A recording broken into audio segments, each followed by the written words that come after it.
In this video, let us deep dive into the machine learning operations approach whenever we are working in a project. Now, from the last video, this is what I have described about the CI/CD pipeline. I know most of the services are very new to you if you have never worked with AWS, but don't worry, I'm just going to highlight it at a very high level as what exactly is happening. We'll take a deeper look into the technical aspects as we proceed in the learning journey. Now, what I want to highlight is this. So whenever we are working on any machine learning project, so the data scientists, the machine learning engineers, they actually collaborate on all the pipelines in a machine learning project. Now, once they have performed any code changes, they are going to commit those code changes to the source code or the source control. Now, once we commit it, it is going to trigger some various activities as you have observed in the CI/CD pipeline. So let us understand about the various aspects that we would generally work whenever we are working in a machine learning project. So the first aspect that you generally see whenever you are working in any machine learning project is a data set. So data set is nothing but it's a data which we have got from the help of the data engineers who have created the pipeline so that we can get the data set. Okay, we can get the data set as per the requirements of the business. Now, while working with the data as a data scientist, you will typically have the read-only access to the production data. And obviously, since you have a freedom to experiment it with the development environment, so you will have the read and write access to the separate development storage environment so that you can develop and experiment with the new features and the other data tables.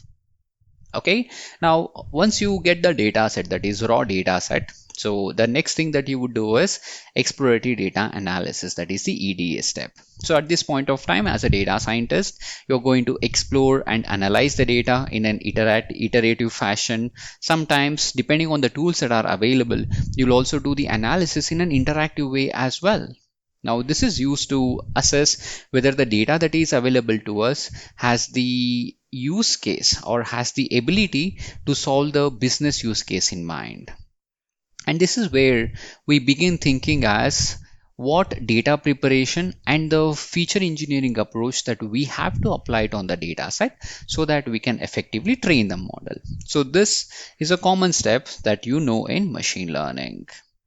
So moving on, we have got the repository. Now repository is a central place where we will be saving our project code as well as the pipelines and the modules that we have created for our machine learning application. Now, while working with a version control system, we generally work with what we call it as branches. So we will have a development branch, we will have a staging branch, and we'll also have the production branch. Now here we use the development branch to develop the changes to the existing pipeline, or sometimes if you want, we can create some new pipelines as well. Now, even during the EDA as well as the initial phases of the project, it's always recommended that you do the development within the repository so that it can help you to track the changes and it will ensure that you are sharing the code in an effective manner. Okay, so that's the overall idea about the repository and keeping the repository. And once you validate that, okay, the changes are working as per the expectation with this version control system, you can effectively ensure that the code is moved to the next environment. Next, we have got something called as a feature table. Now, when we have a feature table, this is actually the pipeline which reads the raw data table and the feature table and write them into a feature store. Now, while working, so the pipeline will generally consist of two things. So first step that we will have is data preparation step, okay, and you will have the another step which is called as the featureization step.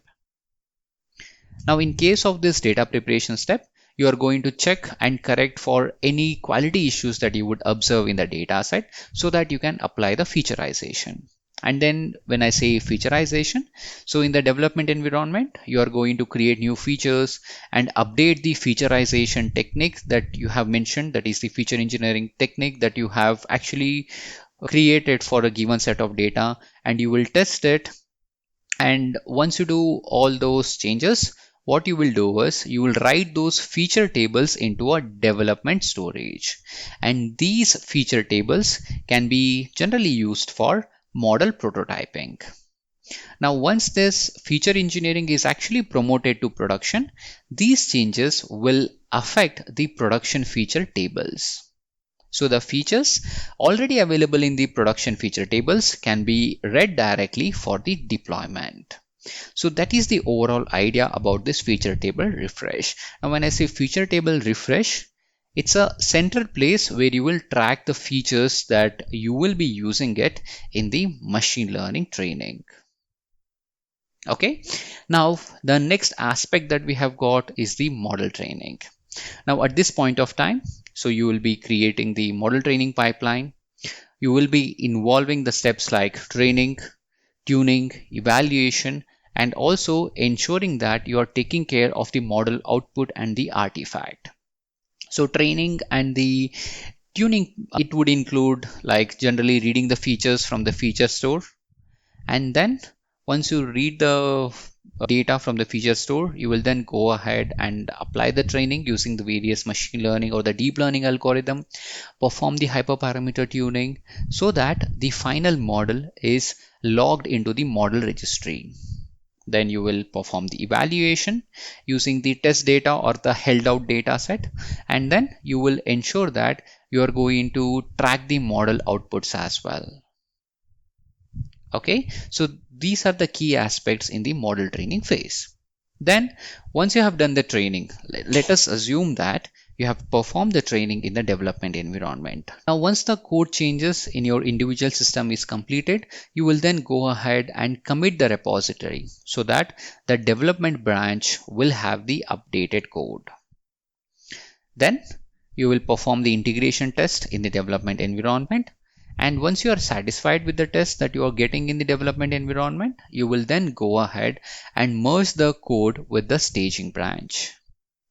Now, once the integration test is complete, obviously we move to the deployment phase. Now, in this deployment phase, first you will deploy it into the staging environment where you will do the testing with the help of users again. And then once you are satisfied, then you will commit the code changes to your production environment, which will then have the updated code, and then you will deploy to the production environment as well. So this is the overall aspect of the various activities that we would perform while working in the machine learning projects. Okay, then moving on, we have something called as a continuous deployment. So when we talk about the continuous deployment, so the continuous deployment pipeline is executed when my training pipeline finishes and requests the transition of my model to the staging environment or to the production environment. That means whatever the deployment aspects that I mentioned earlier, we are trying to automate it with the help of this continuous deployment process. So at this point of continuous deployment, we will be interested in checking the compliance, comparing the staging and the production, and ensuring that the model that we have got, it is moving from the staging environment to the production environment or dev environment to the staging environment. So all those things that we would take care, and we want the tools to help us in doing all these things in a quick and an easier manner. Now once the deployment is complete, so obviously depending on the business use case, we will make use of various deployment strategies. So it will be either online serving with the help of REST API, or it could be the batch or streaming inference as well. So depending on the use case, we will apply those various techniques under the deployment. Finally, once the model is deployed, we will monitor the entire pipeline and the entire system. So we will monitor the input data. We will also monitor the predictions from the machine learning model. Now, while performing the monitoring, we will also check for the statistical properties. We will check for data drift. We will check for model performance indicators, and we'll also look into the computational performance as well. And these metrics are generally pushed to the dashboards, and we would generally create the alerts. So we have the data ingestion. That means we'll monitor the data ingestion, where this pipeline is going to read in the logs from various batch, streaming, or online inferences that we are generating. We have got we'll be checking the accuracy and the data drift, where we will compute the metrics about the input data and the model's prediction. Along with that, we'll also make use of the infrastructure performance. Here we will measure the statistical properties, so that we will compare the statistical properties of the new incoming data. Is it same as the data that we have used for training? Okay, now depending on the use case, so we'll also publishing the metrics as well. Now while publishing the metrics, we will make use of various services, like we can make use of Power BI, Tableau, or Athena, or various services, so that we can create a dashboard which will help us to monitor the health as well as to perform the diagnostics. And finally, in the monitoring phase, we'll also have a model training pipeline. So that means triggering the model training pipeline. So what it means is, whenever the monitoring of the model is taking place, if we observe any performance issues, then obviously the model that we are currently using in the production environment, it is a proof that the model is out of date. So at that time, as a data scientist and the machine learning practitioners, you have to return to the development environment and develop a new model version, so that your model is going to work as per the expectation. And when it comes to retraining of these models, so here you should have an architecture which supports the schedule or trigger based on events depending on the industry that you're working with. So scheduled is a case where you will keep on training the model after a specific period of time, whether it could be weekly or a bi-weekly, depending on the business that you're working with. And also triggering based on the events as well. If the monitoring pipeline actually identifies there is any performance issues, so it should automatically trigger the model retrain pipeline, which will get the latest data and apply the various pre-processing using the project code that we have maintained in the version control repository, perform the training, and publish the metrics with the new data set, which will help the data engineers and the machine learning engineers as well as the business stakeholders to review whether the new model that has been retrained, whether it is better than the previous model or not. So these are the key aspects that we generally consider while working in any machine learning projects for a large enterprises. I know this was an in-depth and detailed view about the machine learning operation. So don't worry about it. This is just to give you a taste as what exactly this machine learning operations is made up of. So we will be discussing the technical aspects of each and everything as we progress in the learning journey. So I hope you have enjoyed it, and I look forward to seeing you in the next video.